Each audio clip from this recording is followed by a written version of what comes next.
we call the Teatr Serba. It was from the town of Tech, which is, I guess, the Hungarian pronunciation. Teatr. Teatr is the... Tech is the Yiddish. Tech is the Yiddish pronunciation, and he's the historian. Yeah, right. I'm just a fiddle player. Anyway, we are 2/3 of Veretski Pass. Our beloved bass player, of course, in COVID, we can't really play with him right now. So, this is Josh Horowitz, and I'm Cookie Segelstein, and he's my husband, and you're on our home in Berkeley right now. And our dog is at our feet, and we're hoping he doesn't bark, because he always has to be with us when we're playing music. So the next thing we're going to play is something we call a G minor set, but really what it is starts out with a little improvisation by Josh, and then it goes into a tango that was our arrangement, actually Veretski Pass's arrangement of a song that Stuart heard when he crashed a wedding in Romania in the 1970s. It was a song sung by a singer. There were 2 tubas, an E-flat clarinet, and I think a trumpet. And we turned it into something we called Tango Under the Influence. And then that leads into 2 dances in 3. One is a Dobry Den, which means good day. One is a Dobranoc, which means good night. These are escort tunes used to escort guests from out of town into Jewish weddings in Eastern Europe. And these weddings lasted 7 days.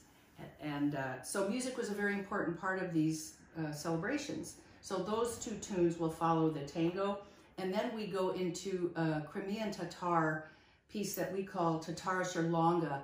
It has a lot of shared melodies with Jewish hongas, and we think that it was a field recording provided to us by Professor Mark Schwartz.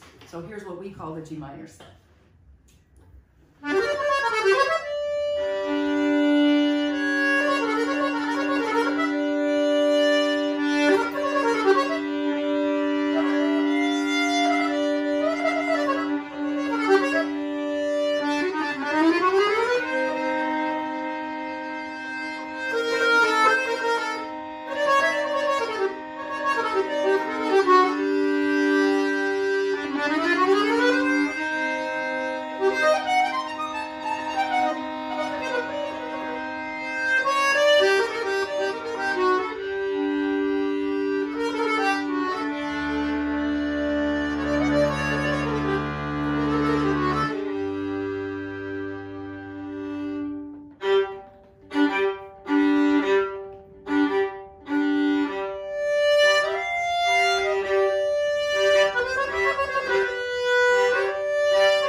That's fun. So, the next thing we're going to play is something that we call O Seshalom. It was from a project that we did that actually Stuart, it was his idea that a synagogue service be nothing but music so no one would have anything to argue about. So this was from our, what we call our klezmer shul, our klezmer synagogue project.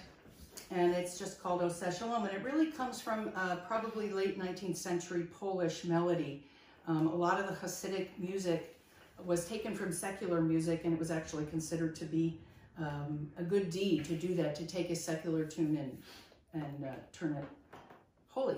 So this is called O Seshalom.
Well, we're going to end with kind of one of my favorite sets. It's from our album called Poland a Gilgul, which means Poland a Transformation, in which we took some very, very rural Polish tunes and some Polish Hasidic tunes and made a project out of it. Very likely that Polish village musicians and Jewish musicians in the smaller villages didn't play together, but Jews were the professional guild of musicians in the big cities, and so we just kind of imagined a pairing of those two types of musicians. So, but this suite is taken mostly from collections by Oskar Kohlberg, who was a priest who went through Poland in the middle 1800s doing fieldwork, collecting music, jokes, stories, and he has, it might even be over 100 volumes. He collected a few that he said were Jewish, and these are taken from those few. Whether they were Jewish or not, we don't know. He thought that the Jews were an interesting people like Bartok and thought they should be studied. He wasn't particularly interested in doing a lot of collections from Jewish musicians, but these are a few of the tunes, and it starts with Little Oberek, and then it goes into what he calls a Jewish wedding dance, and then it goes into what he calls a Jewish kolomeki, which is a Ukrainian dance, and we end with a plucking polka. It's just one fast thing. Okay.